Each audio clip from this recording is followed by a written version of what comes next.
Welcome back, everybody. Today we are going to find out why the Netherlands didn't gain any territory after World War II. I am the German, and I have no idea why they didn't gain any, because all the neighboring countries, or most neighboring countries, gained territory, especially Poland. So let's find out why. 2.5 million people wanted to know. I want to know. Let's go. At the end of the Second World War, Axis borders were redrawn, often as compensation for occupation. Yugoslavia got this from Italy, Poland got this from Germany, and the USSR gained all of this. One nation which had also... Wait. Did the Russia get Poland parts? Oh yeah, they did. Gained all of this. I did not know that. So Russia took parts from Poland and gave it instead parts from Germany? This blows my mind. I didn't know that. One nation which had also pushed to gain land from Germany was the Netherlands, which asked to be given all of these lands in 1949. As you'll guess, they got very little. They didn't get nothing, they were in fact given this tiny bit of land here, most of which they soon sold back to Germany in the 1960s. That's nothing. But given how badly damaged the Netherlands was by the Second World War, why weren't they given more land?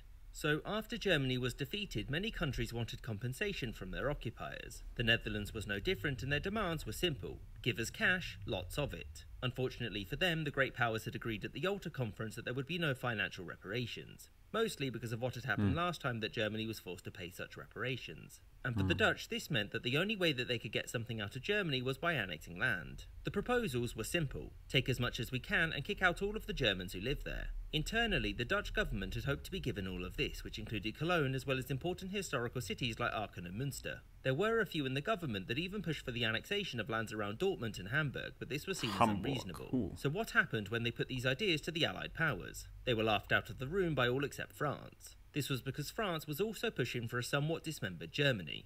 As such, Plan B. The Dutch reduced their claims to this. The answer was also no, and they came back with the third offer of only taking this. It won't shock you to know that the Allies rejected this as well. And by Allies, I mean mostly the British. You see, these lands were in the British zone of occupation, and given that East Germany had been divided amongst the Eastern Bloc, it had many refugees. These refugees needed food and housing, which was difficult to build. The Dutch plan to annex these lands and kick out all of the Germans living there would have meant millions more refugees and less places to house them. Yet for the Dutch, the removal of the Germans from the Netherlands was seen as vital to national security, because it meant that Germany would have less grounds to retake these lands in the future. The Dutch were pretty angry about this. In the future, they were already thinking about Germany coming a third time.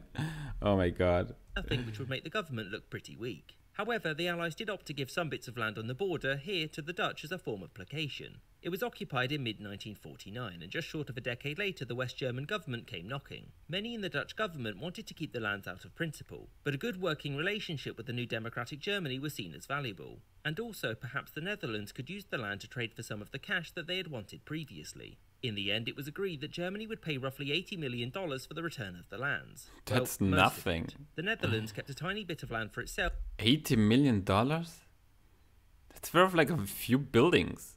Whilst the rest was transferred back to West Germany in 1963. Meaning, after World War II, the Dutch did get some territorial concessions from Germany, just not very much. I hope you enjoy. What? 0.11 kilometer? Oh my god. So yeah, very interesting to know.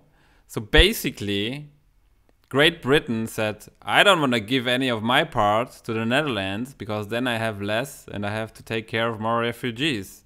Which kind of makes sense, and Netherlands didn't gain anything but $80 million. Well, too bad for them.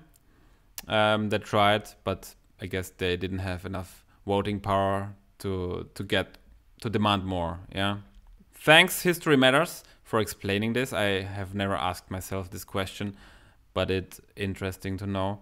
So now I wonder, why did the other countries around Europe not gain more land? You know, like Austria, Belgium, etc. Or did they? We need to find out in the next video. And with that said, see you guys tomorrow.